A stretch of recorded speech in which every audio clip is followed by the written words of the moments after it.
Welcome back, everybody, to ATL Day Ones. Tenitra here with you, along with Jarvis. We appreciate you guys always coming back and staying with us, hanging out with us. And hey, if you can't hang out with us live, which you can't really hang out with us live, at least not yet, then you should check us out on every platform where you check out your podcast. And of course, check us out on YouTube as well. For free, you can subscribe, you can follow, you can like, and you can search for us with the tag Locked On Sports Atlanta. And you know what? When you search for us, you're going to hear us talk all things Atlanta sports, including the Braves. The world champion Braves are starting to slowly but surely get back into world champion form. We saw that in this series against the Cubs, wrapping up their homestand, Jarvis, with a win, not just a win in Thursday's game, the 5-1 win, but also their first series win of the season. And so many positive things came out of that win.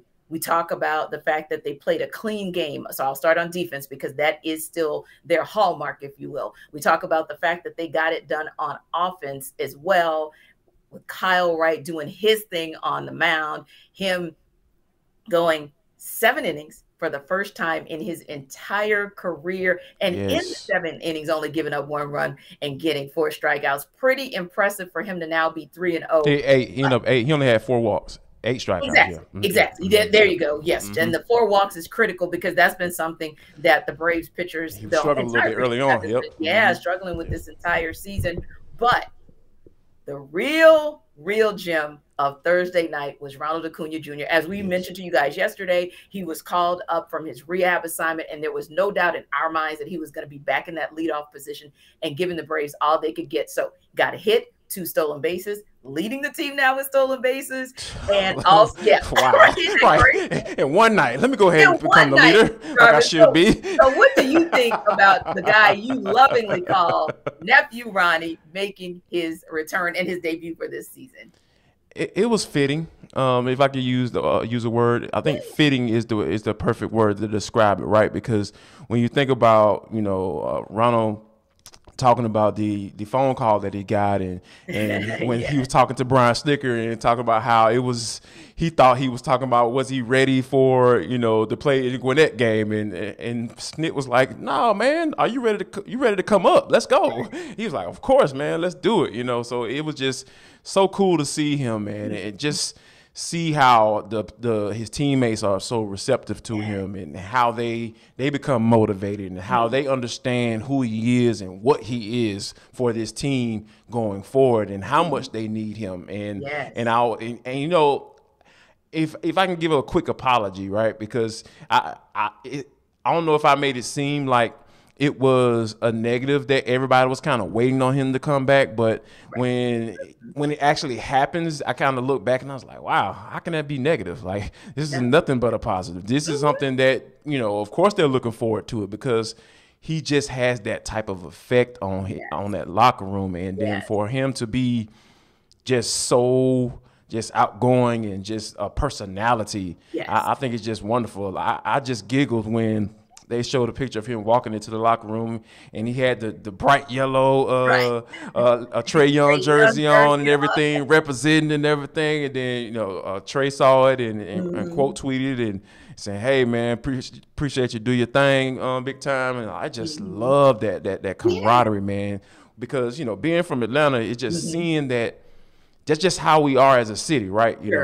All the rappers and hip stars and people who live in Atlanta, they cool with each other. They know each other, and it's all good and it's all love when you see each other. So to be able to see some of Trey and Ronald interact like that, it kind of just goes along with the culture. Yes, it does. So but to as far as the game goes, I think that Kyle Wright is.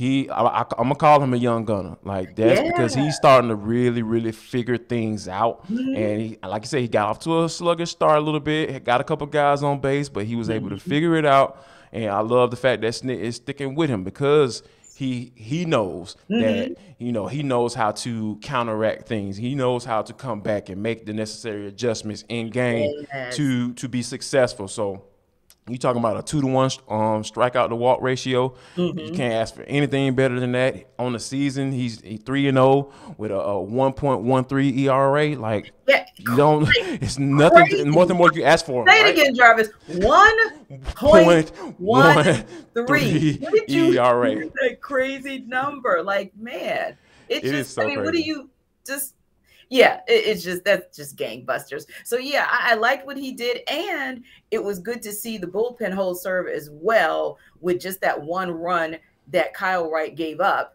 Drew Smiley comes in and, they just finished the job. So good to see anytime we can get anyone from the night shift to come in and pull like that. But also, we talk a lot and we've spoken a lot about our concerns about what the Bats haven't been able to do, but to get those 5 runs on just 11 hits. And more importantly, yeah, great to see what Austin Riley did last night. Great to see what Travis d'Arnaud did last night. But we've been seeing that from them almost from day one of the season. The They've been real pretty consistent, encouragement yes. was for Dansby Swanson and Adam Duvall to get their first home Yes. runs of the season. That was what encouraged me to say, hey, they're going to go into a 3-game set this weekend in Arlington against the Rangers and just continue to get their motivation and get themselves ready to rock as they head up to Queens to take on the Mets for a 3-game series. With that team being surprisingly good so far this season, you want to kind of rev up and get some momentum heading into that divisional matchup.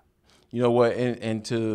And I like the fact that you brought up the Adam Duvall and Dansby Swanson piece, because at the end of the day, those guys have been the strikeout kings. Like, those guys have not been able to figure it out. I was joking, when the Hawks were past the playoff game, and I was flipping back and forth when the Braves were on, Yeah. and the Hawks game had just gone to break, so I flipped over to the Braves game. Guess who was up to play? Who was at the plate? Dansby Swanson. And then I said to myself, I said out loud, my wife heard me. You know how Tanae is. I was like, yep, watch. I said it was a full count. 3-2. Yeah, he's probably about to strike out swinging.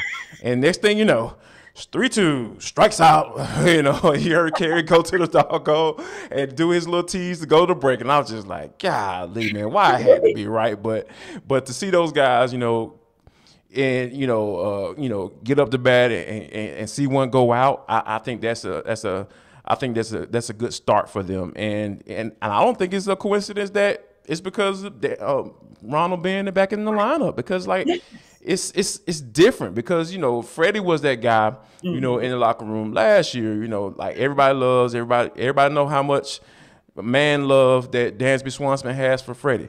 But to have a guy that can have some more man love for and nephew Ronnie, yes, I wholeheartedly believe that may have had something to do with it. And I think they're going to carry into this series against the Rangers and the Mets. So I'm looking forward to it, T, because, like I said, it's been a long time coming. They're sitting up on 500, and I want to see these guys get going earlier than waiting to the summer to get it going. Yeah, it was a nice ending, but I'm starting to get a little antsy, and I want to see these guys go ahead and get on the roll.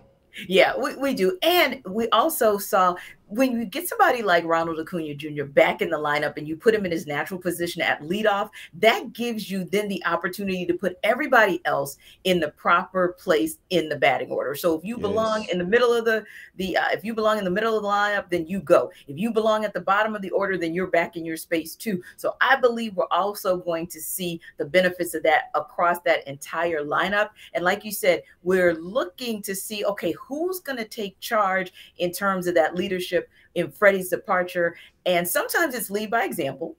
Miles Robinson actually talked about that earlier this week, because of course now he's team captain with Brad Guzan being out for the entire season. And he said, Brad was of course more vocal because he had to be. I mean, as the goalie, you really have to kind of direct traffic, for lack of a better term, but Robinson is more of just a lead by example type of guy. And I feel like, Ronald Acuna Jr. may be that as well, may not be sort of like Freddie orchestrating per se. Maybe that's another person in that locker room, but certainly what we saw on the field or on the field yesterday in Truist Park, or last night in Truist Park, bodes well for him. And one thing that we hope to see this weekend as well is Ian Anderson return to form. He, of course, will be on the mound tonight against Garrett Richards in game 1 of that series against the Rangers. So hopefully we will see the Ian Anderson that we come to love, respect, and just admire his game from 2021. But when we come back, we're going to talk as well about some admiration that we have for what some guys did in Athens